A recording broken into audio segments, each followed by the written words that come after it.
Mama, have you ever noticed how the people that you surround yourself with either fuel your dreams or they completely drain them? My guest today, Anna, learned that firsthand. She changed her circle, she changed her mindset, and it changed her life. And guess what the turning point was? Motherhood.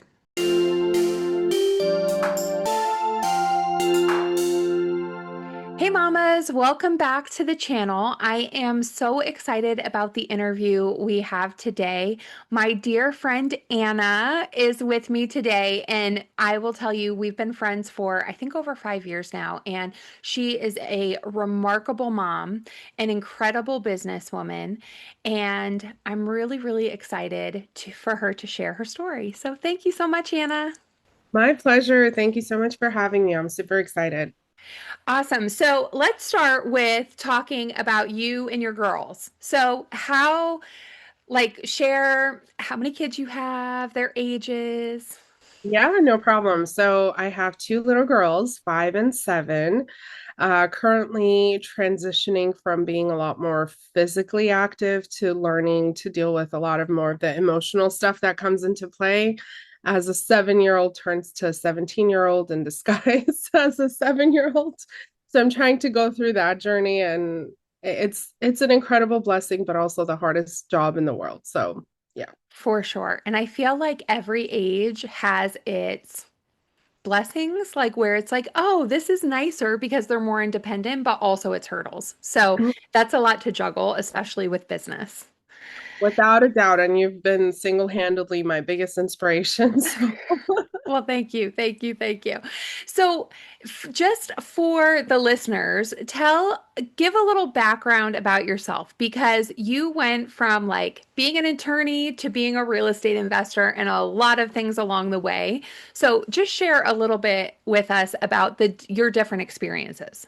yeah, absolutely. So I grew up in a post-Soviet Union surviving country, Armenia, and I grew up with the mindset of education, education, education, hard work. So from Robert Kiyosaki's book, definitely the poor dad mindset of how you have to basically get your degree and have your safety and stability and whatever job that you get. And by the way, if you don't want to be a doctor, you have to be a lawyer. And if you're not a lawyer, you're either a janitor. So it was like you only had like two choices. My mom was a doctor, my dad was a diplomat. So I literally had like those two paths to follow. And for me growing up, it was interesting how I didn't see any other alternative. Though those were literally the only two paths that I had to follow. I loved medicine. So I grew up going around from different countries and countrysides and cities within Armenia with my mom as she was training medical students and postgraduate students in a variety of different medical techniques. So I loved medicine. I had no doubt in my mind I'm going to med school. Enrolled in all the pre-med courses, went through bio. My mom ended up calling me to the hospital one day and said, "Hey, I need you to come. I need you to see this patient." I went in, and this poor woman was bleeding from every possible place. And I am so disgusted of bodily fluids because of the training that I went through with her. I thought everything is with mannequins. And so I completely had isolated medicine from bodily fluids because what I saw was her performing her procedures on mannequins. And I could do intubations, I could do a whole variety of different things on mannequins, but give me a human with like human fluids. I was so disgusted. I literally changed my career that same day, contacted my counselor, asked her to take me out of all my pre-med courses and put me into law because that was literally the only other alternative I had. So I went to law school. Um, I was fortunate enough to graduate undergrad in about 2 years, or I think a year and a half. I was on a run. I don't know what I was running to. I don't know what I was running from, but I was on a run and I was on a mission. I took 2 years off, or almost a year and a half off from post bachelor's graduation.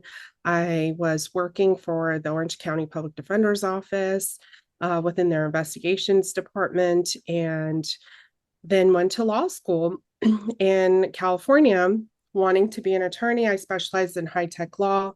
But at the time I was married, my husband had gotten accepted into a really good school in Vegas. So he said, okay, I had passed my bar exam. I graduated law school in 2.5 years again. And I got my bar license in California the day before my graduation ceremony. And then he said, okay, honey, we're going to San Francisco or Santa Clara. He got into his top, oh, I'm sorry, that was from Santa Clara. We had to go to Nevada to get his MBA and PharmD degree all in one. So he supported me during law school by coming with me for my law school. And so I felt obligated that I needed to return the favor. And he was my best friend. I had no issue with that. So moved to Nevada, got my license there, and started practicing.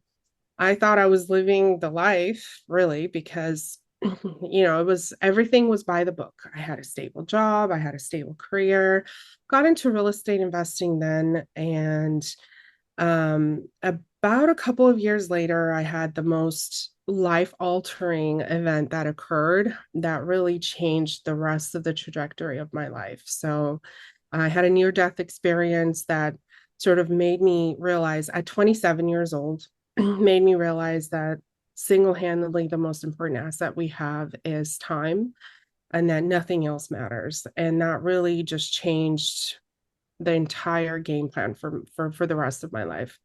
And while I was in the hospital recovering, I was like, what do I do? I need to do something. So I got into ecom. And so that and the rest was history. So I got into residential commercial real estates from then.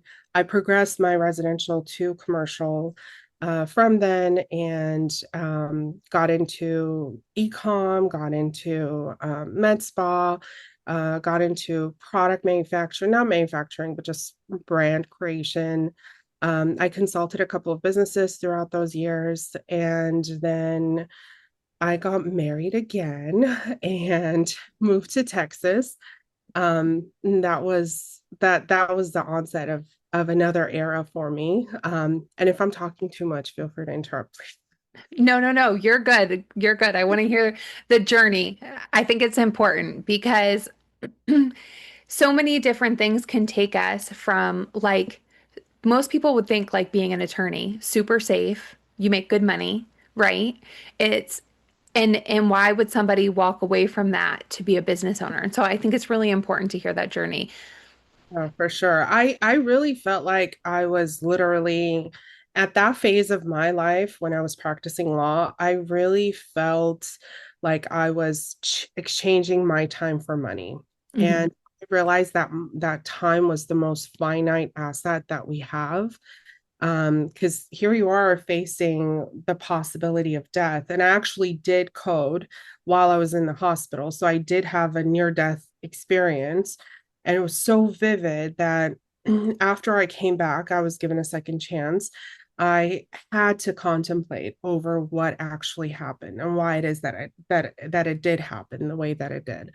And so that was, I think, the single-handedly most important realization I had in life was the importance of time and how good and how critical it is for our survival, to be honest with you. And then here so I had that incident right after I divorced my first husband, and he was my best friend. Everything was like very cordial, very civil. It's just there was no physical attraction or anything, and I felt like I was carrying the plate for both of us. So that was the reason why I decided to end that relationship, and had about 3 years of semi solitude while I was recovering from partial paralysis on the right side of my body. And then I came to a full healing and decided to get married. I moved to Texas, and while I was in Texas, the nature of this relationship was like 180-degree different from the first one that I had. And This one was the most humbling experience that I went through. He was very established in life, but he was also extremely controlling. He had met me at one of the most pinnacle moments of my life where I was literally living the high life. And I met him thinking I'm going to make a spiritually driven decision to get married. And little did I know that his entire motivation was to turn me into someone that I was not. And a few years into the marriage, I realized that I no longer remembered who I was, that it was a completely identity crushing and altering kind of experience. The most humbling one of all, and the most, let's just say, it was the most emotionally draining, but also challenging time of my life. And that compared to even the post stroke recovery. So, Yeah. um, So let me ask you this because I think that we were getting to know each other around that time. So I know a lot about, what you had going on. And I'd like you to I'd like to you to speak a little bit on how the personal relationships that we keep impact our business specifically, because I can only imagine that being in a relationship with an extremely controlling person while you are very like entrepreneurial and you're out and you're doing real estate deals, it must have been way more difficult to manage in that situation than it is now being on your own. So, without a doubt.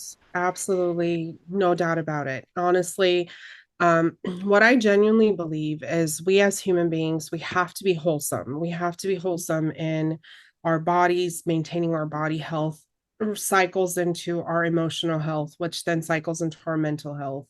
So when one of those systems, and then which cycles into your spiritual health, and they're all codependent systems.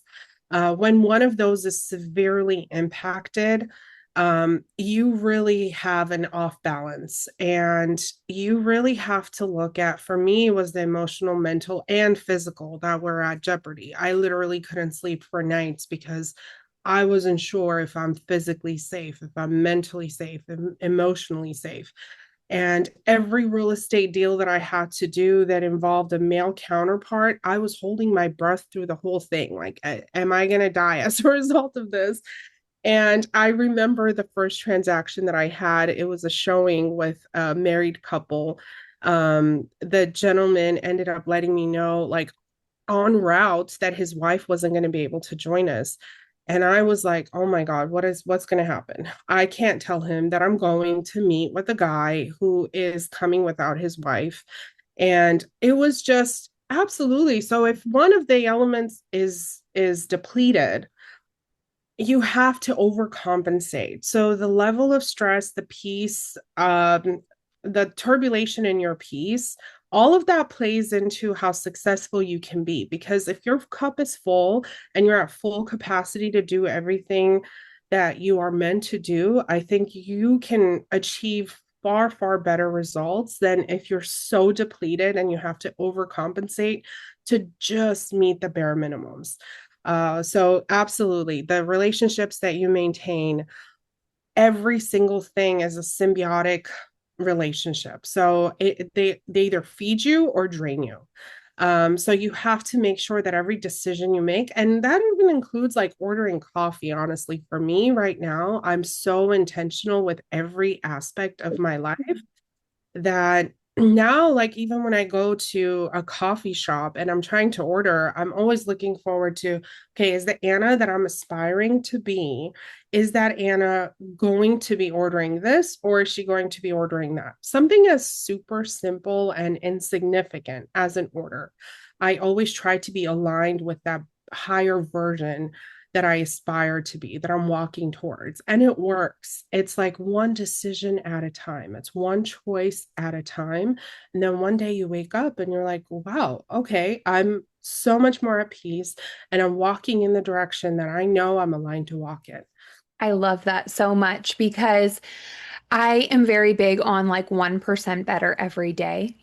I think that sometimes we have these wake up calls where we're like, oh my gosh, I need to change every single thing about myself. And it never works. It never works. So, doing that 1% better every day. And it's true. I was just talking to a mom yesterday about how, like, everything we do in life, I do not believe, very similar to you, I don't believe that there are just like these neutral things. Everything you do, from the decisions you make to the habits you create to the people you surround yourself, they're either moving you closer to who you want to be or further away. And I think that's it's so important to be mindful and intentional of that. Um, and so during your second marriage, you had two incredible, beautiful little girls who are definitely going to run the world someday, you guys. They're absolutely going to run the world someday. Um, and you were an entrepreneur before you became a mom. So tell me a little bit about how becoming a mom and having those gorgeous girls has shaped who you are as a businesswoman and how that has changed. That's a very interesting question. I thought you were going to ask the reverse question, but that's a very interesting one. So how has that shaped? I think I'm a lot more mindful um, of all the levels of sensitivity that people could have. I think it makes me a much better communicator, especially because my ideal client avatar for my specific business has kids as well. And I think my communication and my interactions with everyone just comes across a lot more genuine and a lot more authentic as a mom, expressing, concerns or considerations for their family life than it would have been without the kiddos. Um, how else has it shaped me as an entrepreneur? I now fight for, instead of just creating wealth, I've shifted my mindset to creating a legacy instead, as a result of being a mom. So I would say that that's the most profound change that I experienced as a result of being a mom instead of not being one. And I kind of feel like I have to try so much harder and I have to prove myself so much more to really be that intentional living in my role kind of mom because it makes me a better entrepreneur. It makes me a lot more aligned with making sure that my words are aligned with my actions because I always want to show the girls that one, you have to be your authentic self, and two, your words carry so much power. And so, in every single thing that I do in business or in life, I always try to align my words with actions so that I can show them how it's done. Because I feel like kids learn a lot more from modeling as opposed to just talking and preaching. Yes, and they're always watching. Like even when you don't necessarily want them to be watching, they're always watching. I always tell this story. My son, when he was like two, I think he was like 2 or 3 years old, and we were watching a football game, and there was like a big play on screen, and I cussed. For the next 3 days, all he did was cuss. Like say that word over and over. It was like all the things I say, that's the one thing he zeroed in on. And he's older now, but I just think it's funny because our kids are always watching and even when we don't realize it. And so it's so important for words and actions to be aligned because we're the ones with responsible with sending well-rounded people out into this world. We're the ones creating like the future leaders of the world. So we're responsible for making sure that they're the best version. And on profanity, oh my God, girl, that's a work in progress. That I cannot say I have arrived because my daughter became a word police officer. So she's like, Mommy, that's not a good word. I'm like, oops, I forgot. Yes. So I haven't arrived, but at the very least, I don't tell them I'm going to do something and I not do it. So, but the profanity, it's a work in progress. I'll let you know Yeah, when. it is. I hear that for sure.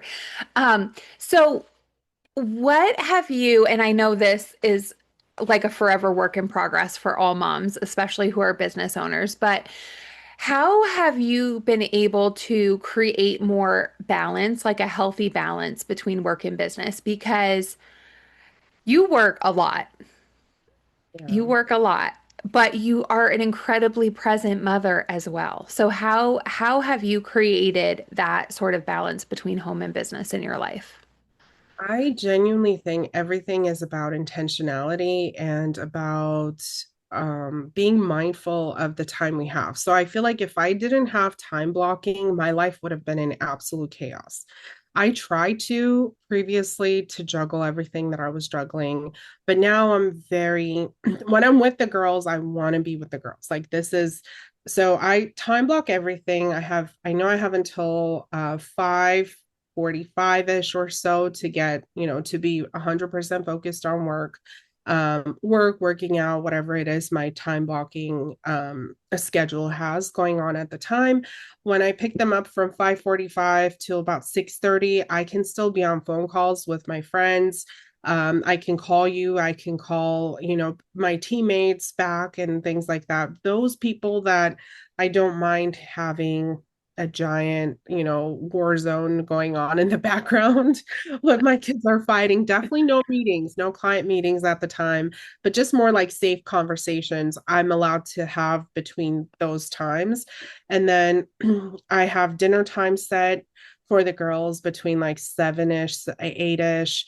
And then it's homework time. So when I'm with them, I'm like I want to be fully present with them. So it's all about aligning the day properly. And the days that I have everything penciled in um, for work, the rest of it just flows so much easier. The days that I forget to do it for the following day, it's like chaos. So um, definitely time block. And then on the weekends, I'm so blessed with the fact that the girls were so young when I was in real estate, when I got into real estate, that they just go to houses with me. And on weekends, I can leave time for more like new construction homes. I try to do the pre-owned homes slash pre-owned property tours during the week, just in case I encounter a dangerous situation or I encounter situations that are less than ideal for kids. And then on the weekends, I try to plan visits for clients that are either out of town so that I could just do video tours while the girls are with me. Or I can go on tours with people that have met my kids and actually love being with them. So I try to incorporate the kids as much as I can. And then and now that I've started sharing custody with their dad, they visit their dad every other weekend. So on those weekends, it's like 100% work time. So it's just figuring out what your current schedule is, figuring out what your priorities are in life. For me, I work to feed my kids. I work to provide for my kids. I work to build a legacy for my kids. It's the reverse of what I had at the time I was practicing law. At the time I was practicing law, I lived to work instead of working to live. And so when you have that shift, you already know which one takes priority, which one needs to get done ahead of what. So just being intentional, mindful with what you have going on, and just figuring out a way, like just get a calendar, pencil your day in, pencil your weekend. And I promise you, when you see those white spots, that means you have time. Like there's no point of my life, even across the multiple entrepreneurs that I've met, they always create time. And the bigger you get, generally, the more time you're able to create because you've developed systems and put people in charge of delegating tasks to, and you're able to do that. So don't ever feel like you're completely out of options. Yeah, I love that so much. And that, you know, really looking at your schedule and time blocking and planning, that is something that sounds so simple. I think that, me 8 years ago, 10 years ago, when I first was really stepping into entrepreneurship, was one of those things that I'm like, I don't have time for that. It doesn't really make a difference, right? And in the last couple of years of really getting my time under control, I mean, it has made all of the difference in the world. And It's really true that we don't make time, we create it, right? And we set our priorities. And if you leave stuff, especially kids and family, to like, oh, well, when I have time, it's not going to happen because other things are going to run it over. So it's so important. Um, so another thing that I wanted you to talk about a little bit, because you have gone through a very long journey of entrepreneurship where you have done several things and different things took priority at different times. And the same with your personal life. Like you were single at times, you were married at times, you were in bad relationship at times, you were with kids at times. And when did you know for yourself, like when you think as a whole of different times when you've made major shifts in your life, when did you know it was time to pivot? Because I think with especially entrepreneurs, a lot of times we think that pivoting is somehow like giving up or failing. And I think people really worry about like, okay, what's giving up and what's pivoting. So, what have you used as a guide? When in your life have you known like, okay, enough of this, and it can be business or personal, but enough of this, it's time to pivot and focus on something else. I love your questions, Erica. You're like, this is it's amazing. And for anyone that's listening, I have not been given any of these questions. So like she's coming up with something and putting me on the spot. So and I love No, them. I know. So you guys, I told Anna when we started, we chatted for about 5 minutes before we started recording. And I said, I'm not going to tell you any of the questions I want to ask because one, I don't want to be held to specific questions, like if the conversation goes a different route. But two, I think it's so important as women who are mothers, who are business owners, that we hear like the real raw conversations, like nothing scripted, because that's how life comes at you. Like as much as you plan, life comes at you fast and usually it's unexpected. And so I want the conversations to go that way as well. So no, Anna did not have a heads up, you guys. All her questions, she's on the spot. No, I love it. I totally love it. So for me, it was just more of gauging to see where I'm very spiritual from the perspective of I want to make sure that my soul is fed and that everything I do is intentional. One for me, the biggest for so prior to 2020 or so, I was just going off of, am I happy doing what I'm doing? Um, is this making sense? Or another opportunity came about. I just followed the flow, if that makes sense.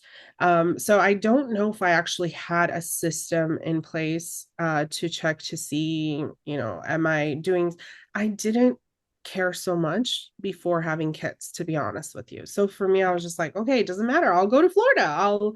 I'll invest in this property and that property. It doesn't matter if it fits into my game plan. It doesn't matter. I'm just, an opportunity comes, I take the chance. And so I had a much larger capacity at the time to say yes to a lot of things. I said no to things that were not really interesting to me. And I said yes to things that were very interesting to me. After I had kids and I realized the importance of time, I say no a lot more now. And the way that I figure it out is that I have created this book of life for myself. I have this vision of exactly the life that I'm striving to have, the version of Anna that I'm striving to be every single day, and I have everything aligned. My career is in there, my family life is in there, my romantic life is in there, which is non-existent at the time, but at this time. But then I have my business, my finances, my all of the ventures that I want to get into, everything is already outlined. And so now when an opportunity comes around, I always ask myself, is that aligned with that vision that I'm walking towards? Because I want to be in alignment with everything that I do. So I always try to compare, like, am I in, for example, even a brokerage, as simple as not even changing a field, not even changing an industry, but is this current brokerage providing me what I need to have to get to the next level to be aligned with that version of Anna that I'm aspiring to be or aspiring to be aligned with? And if the answer is no, it's time for a change. Always, I feel like women are so much more intuitive than we give ourselves credit for. I feel like the knowingness is within us. We just have to quiet the noise around to know what's right for us. So I do a lot of like prayer, I do a lot of meditation, and I try to quiet the noise every morning, so that every decision that comes around during that day is more aligned with the place that I want to go. I hope that makes sense. It does. It does. And I love it because I agree with you 100%. I think that our intuition pretty much never leads us wrong. And I think that, well, I believe that, sometimes you feel like it in the moment because you're like, oh, well, I did this and it didn't turn out right. But hindsight is always 2020. And when you look back, you can notice a couple things. One, did it not work out for you? Was there a lesson to be learned, right? Because sometimes that is what we're supposed to do. Just because it doesn't lead to what we think is success, it creates the things that we need to learn that we're going to need in the next level. And secondly, I also think that sometimes when we look back, we can see like, oh, well, I was blinded by this. And so it wasn't really your true, pure intuition that maybe had you make that decision. And I've experienced that too. I mean, firsthand that the last year and a half, I would say, so for those of you who don't know, I own a marketing agency and I've spent the last year pretty much retiring myself from that because I just really don't feel that it is any longer aligned with me. And I wanted to open up my calendar to do things like this because I feel like moms and business is very, very much aligned with me. But the last year and a half of my marketing agency being at its height and being what most people would deem as super successful. I mean, Annie, firsthand, I was on like an emotional roller coaster because I was setting goals and making decisions based on people that were around me, but also just based on what I thought should be next. So, like, because we hit a goal, I thought I should make a bigger goal. And I didn't take that time to stop and check in with myself and, like, is this really right? Do you really want to manage a team of 12 people? Do you really want to manage a portfolio of, 150 clients? And for me, it turned out that the answer was no. But it took me a while to get there because I wasn't trusting that intuition and I wasn't blocking out the noise. And I just think that is so incredibly powerful what you said because we were, as women, biologically designed to create and to nurture, and that includes for ourselves too. And so when something doesn't feel right, you have to trust it. You have to trust it. So no, it made perfect sense, and I love that answer so much.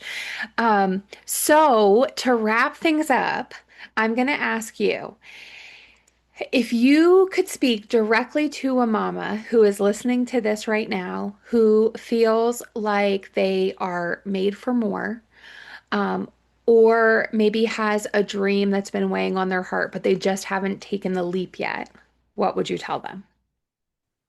Oh my God. Um, you have to believe in yourself. And if you have an inclination that you're meant for more, you are meant for more. You absolutely are.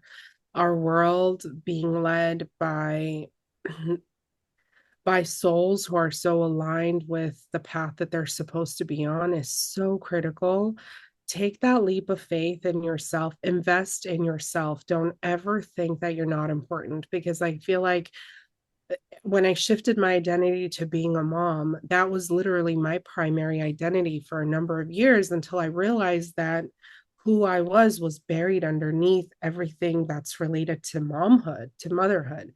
And that is something that is not okay. I think it's okay for you to get that adjustment period to sort of adjust to being a mother, but the what I thought I was doing for my kids, which was, being a stay-at-home mom, and I'm not touting any, I'm not saying anything about stay-at-home moms. Like I feel like they're the unspoken heroes. I really do.